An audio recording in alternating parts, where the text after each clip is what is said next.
All right, so welcome back. Here we are at the boatyard and it's midnight. Oh, and that means it's time to do some work.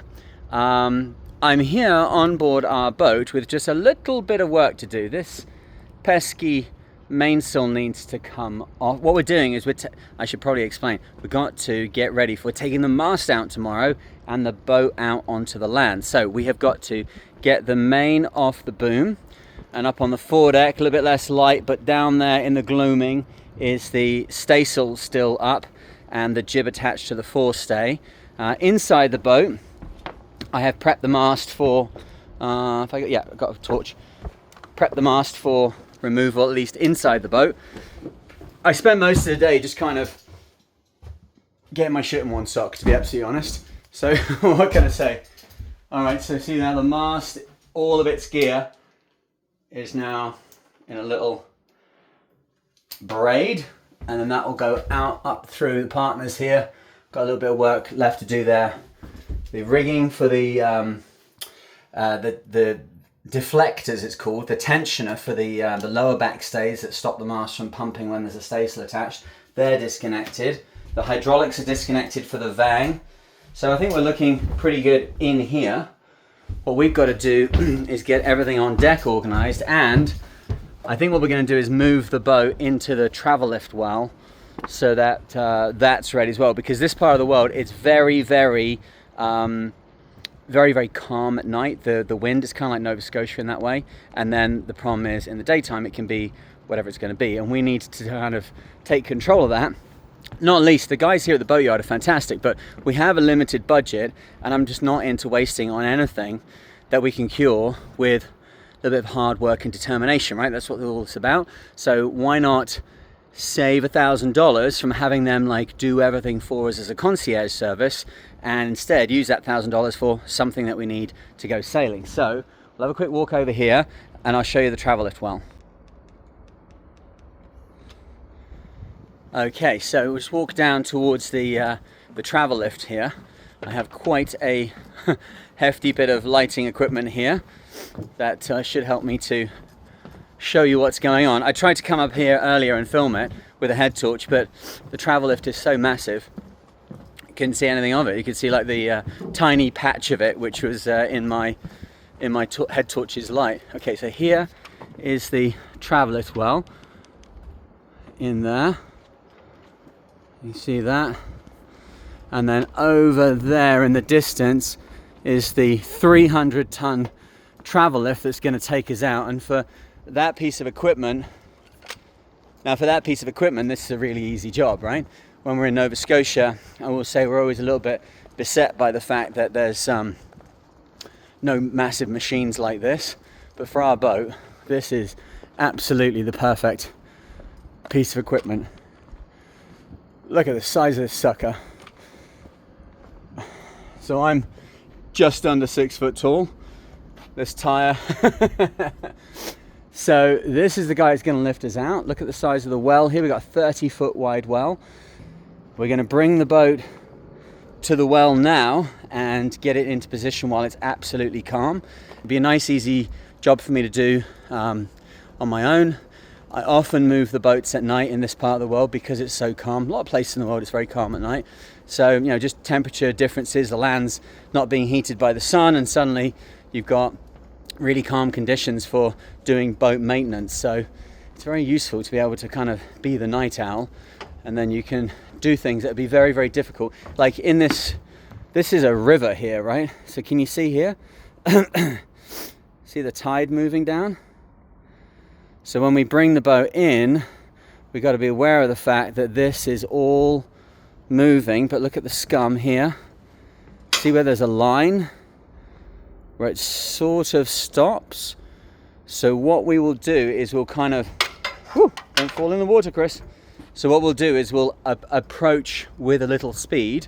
Speed is your friend, particularly in reverse, so you get flow over your rudder, but we'll come into the well with some aplomb, and then hopefully get it into ahead before we hit the back of the wall. And I bring up that detail specifically because I, yes, have made that mistake and cracked a boat into the back of the well. But in my defense, the well was only slightly bigger than the boat.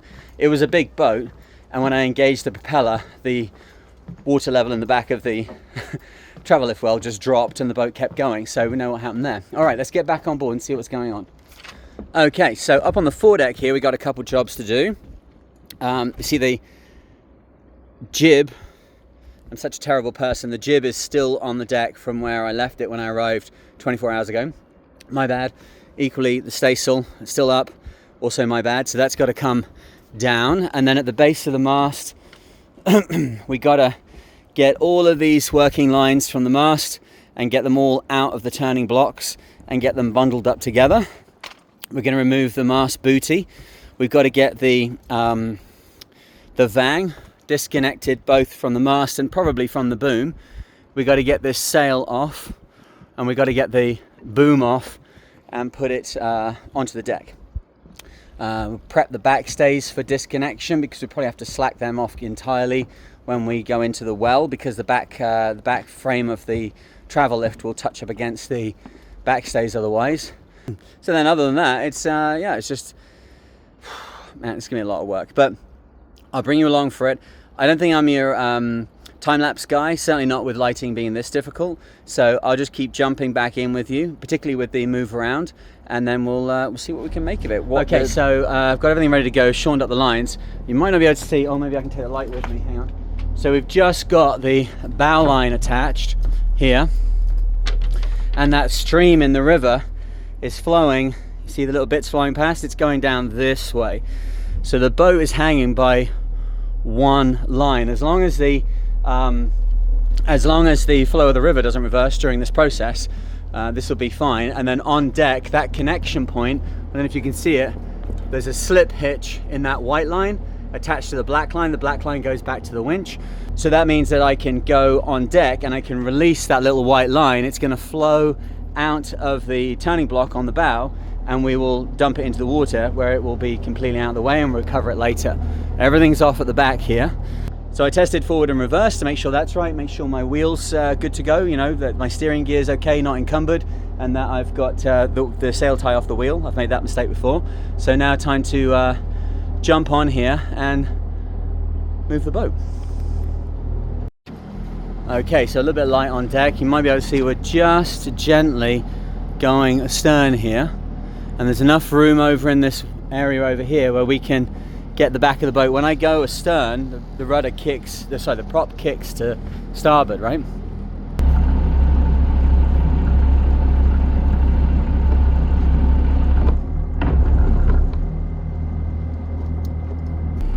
So we have, let's say, like, the rudder has authority. There's enough flow, and that's assisted by the fact that the river is moving along now, right?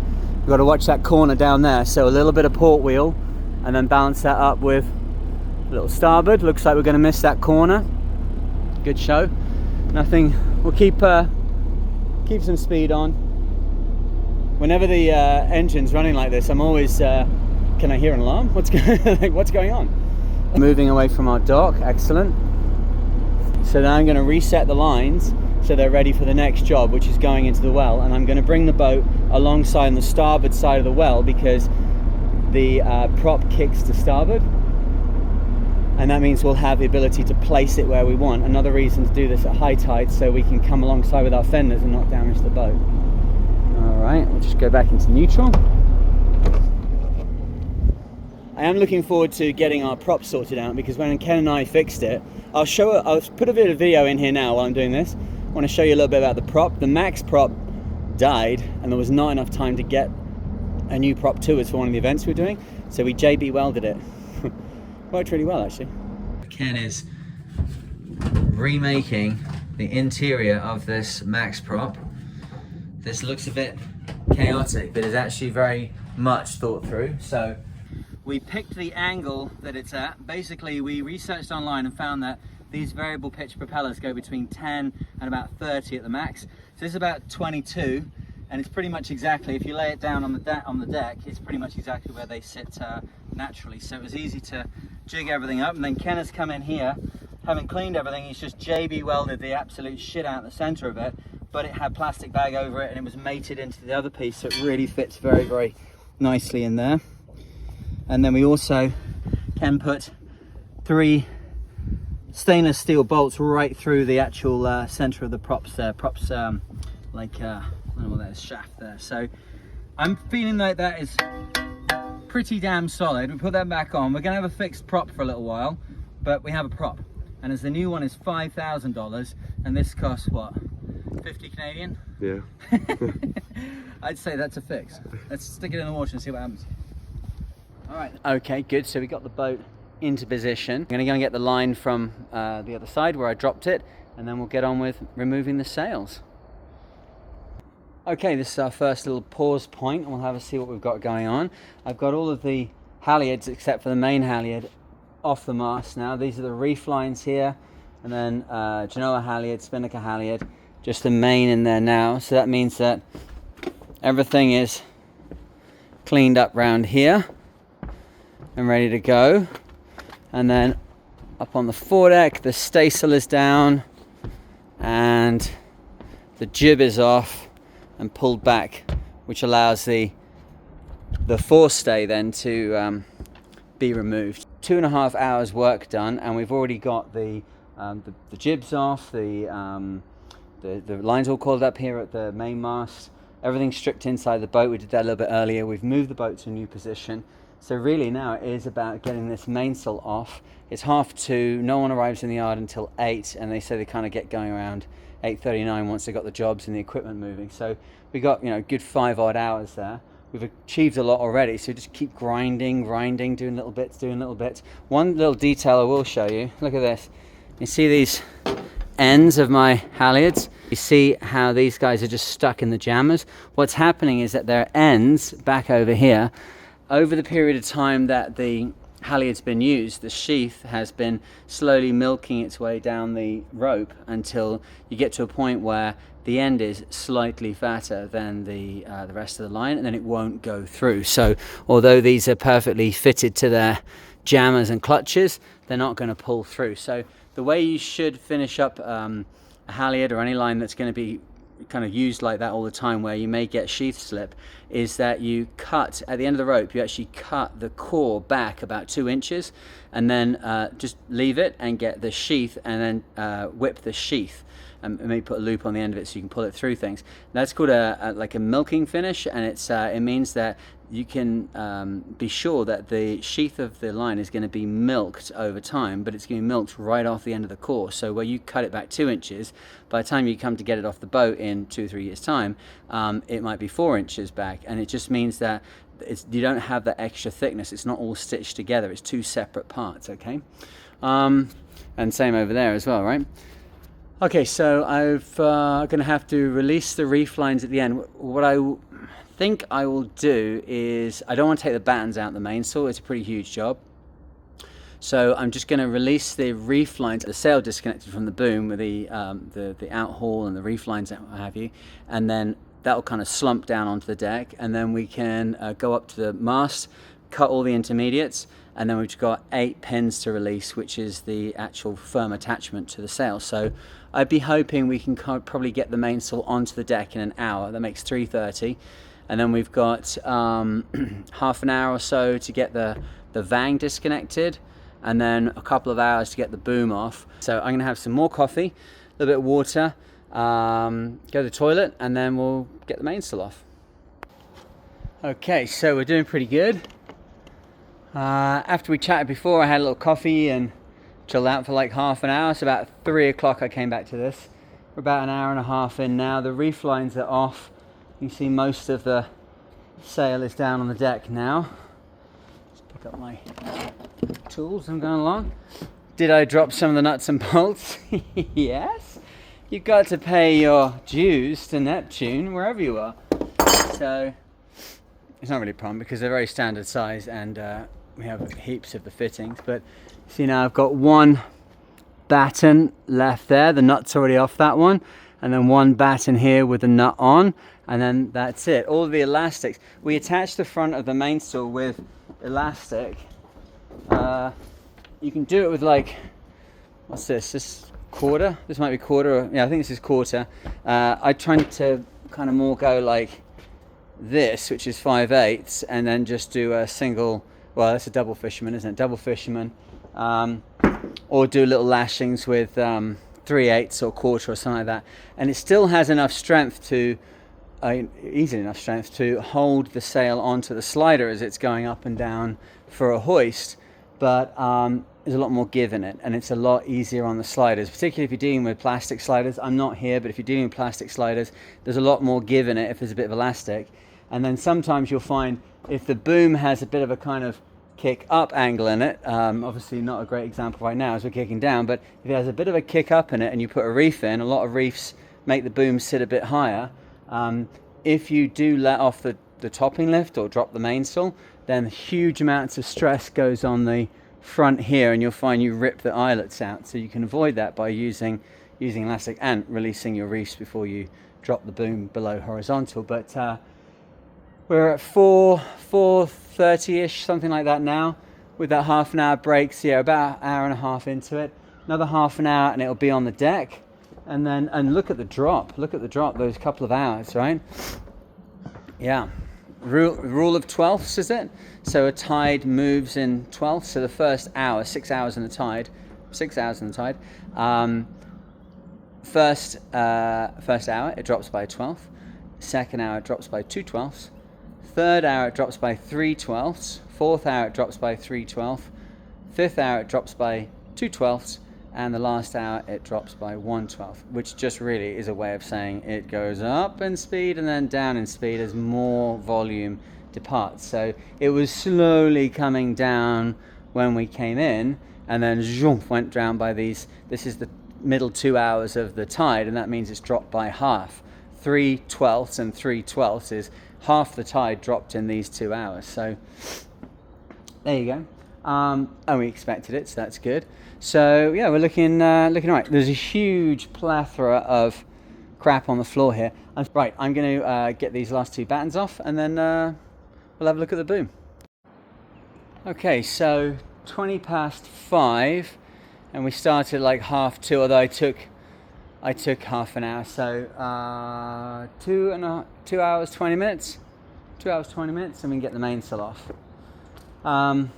Pretty happy to have done that.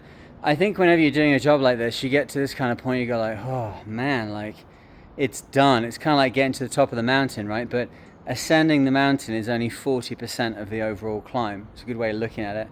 There's lots more I could do here now to tidy the decks. I want to get the dinghy ready to come off, otherwise it's going to be stuck on deck.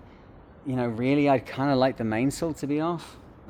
Otherwise it's going to be a little bit difficult to like clean the decks and do whatever else. But what could I do? Like bundle it together, and you start to get really tired and think like, oh, what am I going to do? How am I going to...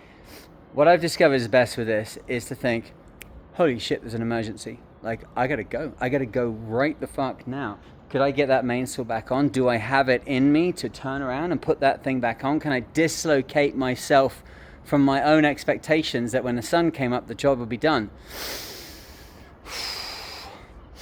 If I had to, yeah, if I had to, I could do that. If I had to, what would I need? I need some sugar. I need a cup of tea. I think I might need to smoke my pipe. I need 15 minutes, sugar, water, and smoke, and I could do it again. So actually, I am okay. I'm not that tired. I just smelt the barn and thought the job was done, and my natural psychology and chemistry was like dipping off. So instead of like burning out now and kind of feeling slow about the thing and like, oh, actually now I don't have to do that because it takes a hell of a lot longer to get it back on than it does to take it off. If you want to see me doing this at sea, I'll try and put the link in the description, but it's me sailing across the Atlantic on the blue and white Open 60, and I actually changed this mainsail onto the boat because the other one had ripped. We picked the boat up, hadn't been used for 10 years. I put a mainsail on it, looked good, blew itself out in 2 days, 20 hours, taking the other broken mainsail off, changing all the hardware over, recutting all the battens to fit this mainsail, putting this on and hoisting it, 20 hours. So if I had to put that back on now, I'd imagine it'd be 5 hours work. It'd be lunchtime. It'd be lunchtime before I did it, but don't have to. And actually I feel really good now, it's easy. So now I feel like I've kind of got the energy to continue. So what do we need to do? We've got this giant pin here. Look how badly it's been hammered. I sense Russian engineering here. I think we can get the pins out. Maybe we'll leave that guy. Oh, that's interesting. I have a hydraulics hose. Huh. Okay, well, oh yes, of course, I did one below. All right, sure. All right, well, we'll just cut here, right? It should be easy. We got a few things to do, but these guys only arrive at 8, and I'd love to have clean decks and everything the way I want it to be by 8, and I'm feeling like I can do that. If I don't have to put the mainsail back on, I've definitely got time, right? Isn't it so much easier when you realize like what you don't have to do? That's the great thing with just grinding and grinding. I cannot overstate more. I cannot understand why I haven't yet overstated that just grinding at things is very important. My daughter Bella, when she was 10 years old, I wanted to try and teach her a little bit about that kind of concept. And I'll tell you right now, as a father, it was complete projection, because I think it's one of my great weaknesses. There's loads of things that I could do better at by using the exact same techniques I know work in sailing, but like admin, accounts, all that kind of stuff, I don't do it. I should do it. That's my weakness, right? So I was trying to project onto her and saying, don't make my mistakes. So we had a load of rock delivered that's like 2 or 3 inch rock, like rocks the size of your hand. For a 10-year-old girl, 10-year-old anybody, this is a very difficult option to move 3 yards of this, right? We're talking like a number of tons of rock. But I said to her, she's like, how long have I got? I'm like, you got a month. You got a month. Oh, okay, right, that sounds okay. And you know, when you get to the end of it, there's a reward of $100, all for you. Oh, but if you don't finish it, there's no reward. If you get halfway, there's not $50. So she set to, and bless her, she started like, 1 rock, 2 rocks, and then she worked out she'd get the snow shovel and put rocks on the snow shovel and pull that over the grass to where the rock needed to go, which was a big French drain we'd dug. And then she realized that she had like a little pull-along trolley she could get and put a Rubbermaid on top of that, and then put the rocks in that and pull that across. So over many days, she evolved a more and more efficient method. And some days she'd miss it and she'd get stressed by the fact she was doing it. My wife at the time, my ex-wife now, would say, is this really the best idea? This is kind of becoming stressful. Let's just keep going with it. And then some nights she'd be out there till dark doing it, and up and down, until it got down towards the last day. And I tell you, I didn't move any rocks along the way. I didn't make it any easier. But on the last day, it did require like mum and dad and little Bella to do it. But it was quite pleasant. It was in the last hour, and we did it.